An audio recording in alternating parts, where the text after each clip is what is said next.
Pembelajaran berbasis proyek dalam kurikulum prototipe.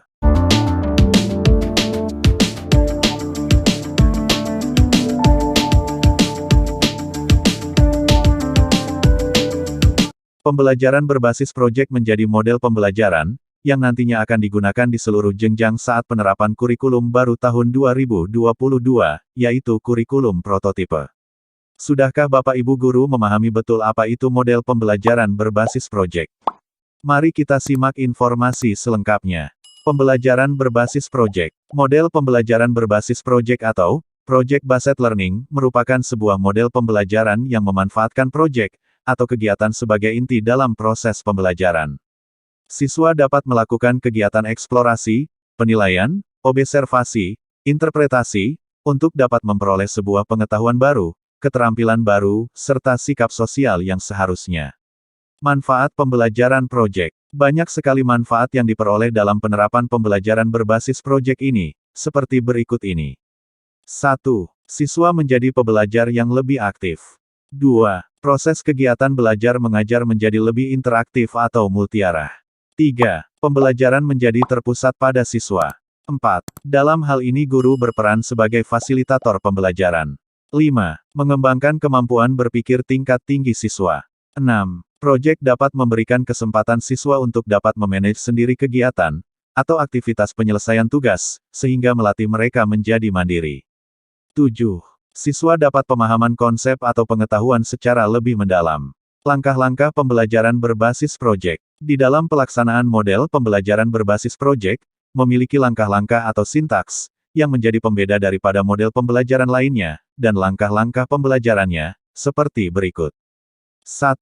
Menentukan pertanyaan dasar. Model pembelajaran berbasis proyek, selalu dimulai dengan menemukan apa sebenarnya menjadi pertanyaan mendasar, yang selanjutnya akan dijadikan dasar atau awal mula, untuk memberikan tugas proyek bagi siswa dalam melakukan kegiatan. Tentu saja topik yang dipakai harus pula berhubungan dengan dunia nyata, serta mengikuti 7 tema topik dari Kemendikbud. 2. Membuat desain proyek. Penentuan topik yang akan dipakai, harus memiliki hubungan dengan realita yang ada dan dibutuhkan. Selanjutnya dengan dibantu guru, kelompok-kelompok siswa akan merancang, dan merencanakan aktivitas, yang akan dilakukan pada proyek, atau kegiatan mereka masing-masing. Semakin besar keterlibatan, dan ide-ide siswa atau kelompok siswa, yang digunakan dalam proyek itu, akan semakin besar pula rasa memiliki mereka terhadap proyek tersebut. 3. Menyusun penjadwalan. Langkah selanjutnya, guru dan siswa akan menentukan batasan waktu yang diberikan, untuk dapat penyelesaian tugas aktivitas proyek mereka tersebut. 4. Memonitor kemajuan proyek. Guru berperan menjadi fasilitator, dan bertugas untuk memonitor perkembangan aktivitas siswa. Dalam berjalannya waktu, siswa melaksanakan seluruh aktivitas mulai dari persiapan pelaksanaan proyek mereka hingga melaporkannya. Guru perlu memonitor dan memantau perkembangan proyek kelompok-kelompok siswa, serta memberikan tambahan pembimbingan yang dibutuhkan bagi siswa. 5. Penilaian hasil. Pada tahap ini, setelah siswa melaksanakan aktivitas proyek, siswa akan melaporkan hasil proyek yang mereka lakukan. Guru akan menilai pencapaian yang siswa peroleh, baik dari segi pengetahuan knowledge terkait konsep yang relevan dengan topik hingga keterampilan serta sikap yang ditunjukkan siswa. 6. Evaluasi pengalaman. Tahap paling akhir, guru kemudian memberikan kesempatan kepada siswa, untuk merefleksi semua kegiatan atau aktivitas dalam pembelajaran berbasis proyek, yang telah mereka lakukan, agar di lain kesempatan pembelajaran dan aktivitas penyelesaian proyek menjadi lebih baik lagi. Evaluasi mulai dari evaluasi hasil proyek, evaluasi peningkatan pengetahuan, serta evaluasi konsep yang dimiliki siswa. Model pembelajaran berbasis proyek dalam kurikulum prototipe. Berikut ini merupakan contoh pembelajaran berbasis proyek, dalam kurikulum prototipe 2022. Slide ini diambil dari paparan Kemendikbudristek, seperti berikut. Tahapan tugas proyek. Judulnya adalah, Konflik Bikin Kita Makin Dewasa. Alokasi waktu, 45-60 jam pelajaran. Langkah-langkah atau sintak. 1. Pengenalan atau feel. Berupa langkah-langkah. A. Membuat gem tali dan otot. Alokasi waktu 3 jam pelajaran. B. Menelusuri konflik dalam artikel. Alokasi waktu 3 jam pelajaran. C. Mengumpulkan data observasi. Alokasi waktu 2 jam pelajaran. D. Menyimpulkan definisi dan faktor penyebab konflik, alokasi waktu 2 jam pelajaran. 2. Pemetaan masalah atau imagin. Langkah-langkahnya. A. Membuat game bangun menara. Alokasi waktu 3 jam pelajaran. B. Kunjungan ke tetangga atau kakak kelas untuk mencari informasi mengenai dampak dan penyelesaian konflik. Alokasi waktu 6 jam pelajaran. C. Mengkorelasikan hasil kunjungan dengan konsep 9 simpang penyelesaian konflik. Alokasi waktu 2 jam pelajaran. D. Diskusi kritis dan review hasil kunjungan masing-masing. 3. Aksi atau DO. Langkahnya adalah A. Membuat kreasi infografis manual maupun digital tentang konflik, alokasi waktu 4 jam pelajaran. B. Mensosialisaikan materi konflik, membikin kita dewasa, pada adik di sekitar rumah. Alokasi waktu 4 jam pelajaran. C. Self-observation hasil sosialisasi. Alokasi waktu 4 jam pelajaran. D. Mengumpulkan hasil aksi menuju rangkaian SARE DI atau membuat portofolio. 4. Evaluasi dan refleksi atau SARE. Langkahnya adalah A. Menginformasikan ke orang lain atau SARE DI, tentang konflik bikin kita dewasa. Alokasi waktu 6 jam pelajaran. B. Assessment. C. Assessment. Bapak Ibu yang berbahagia, gambaran kasus seperti tersebut di atas, merupakan contoh implementasi project-based learning dalam kurikulum prototipe. Bapak Ibu bisa mengkaji dan mencoba merancang pembelajaran berbasis proyek ini.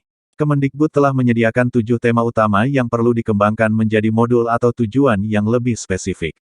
7 tema ini yaitu A. Bangunlah jiwa dan raganya. B. Berrekayasa dan berteknologi untuk membangun NKRI. C.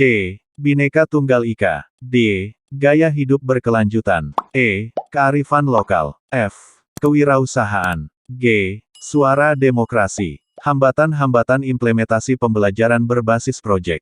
Penerapan pembelajaran berbasis proyek ini, tentu tidak akan berjalan langsung lancar. Hal-hal berikut ini yang memungkinkan akan menjadi hambatan saat implementasi pembelajaran berbasis proyek, seperti 1. Pembelajaran berbasis proyek memerlukan banyak waktu, yang harus disediakan untuk menyelesaikan permasalahan yang kompleks, baik bagi guru maupun siswa. 2. Banyak orang tua siswa yang merasa dirugikan, karena menambah biaya untuk memasuki sistem baru, dan mungkin terkesan ribet. 3. Banyak guru akan merasa nyaman, dengan kelas tradisional dengan metode ceramah biasa, di mana guru memegang kendali utama dalam pembelajaran di kelas. 4. Ini merupakan suatu transisi yang tidak mudah, namun juga bukan mustahil. Terutama bagi guru yang kurang atau tidak menguasai teknologi.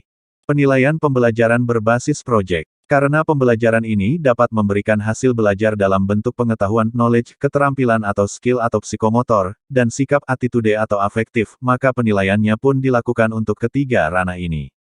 Bentuk penilaian dapat berupa tes atau non-tes. Sebaiknya penilaian yang dilakukan untuk model pembelajaran berbasis proyek ini, lebih mengutamakan aspek kemampuan siswa, dalam mengelola aktivitas-aktivitas mereka, dalam penyelesaian proyek yang dipilih dan dirancangnya, relevansi atau kesesuaian proyek dengan topik pembelajaran yang sedang dipelajari, hingga keaslian atau orisinalitas proyek yang mereka garap. Bukan tanpa alasan, pembelajaran berbasis proyek dipilih dalam kurikulum prototipe, melihat bagaimana karakteristik utama kurikulum ini. Pembelajaran ini dinilai membantu guru dalam mengembangkan karakter dan soft skill siswa.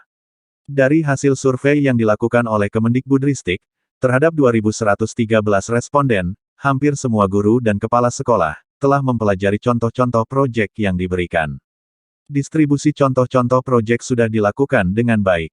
Mayoritas guru dan kepala sekolah 96% setuju dan sangat setuju bahwa contoh-contoh yang diberikan membantu mereka dalam merancang proyek. Harapannya penerapan pembelajaran ini dapat mempersiapkan siswa dengan pengalaman, serta pengetahuan dan kompetensi yang sesuai dengan kondisi atau tuntutan zaman dan dapat membantu pemulihan pendidikan di Indonesia. Demikian informasi singkat ini, semoga bermanfaat. Sebagai bentuk dukungan terhadap channel ini silakan di-subscribe dan share ke teman-teman yang mungkin membutuhkan. Terima kasih sudah menonton.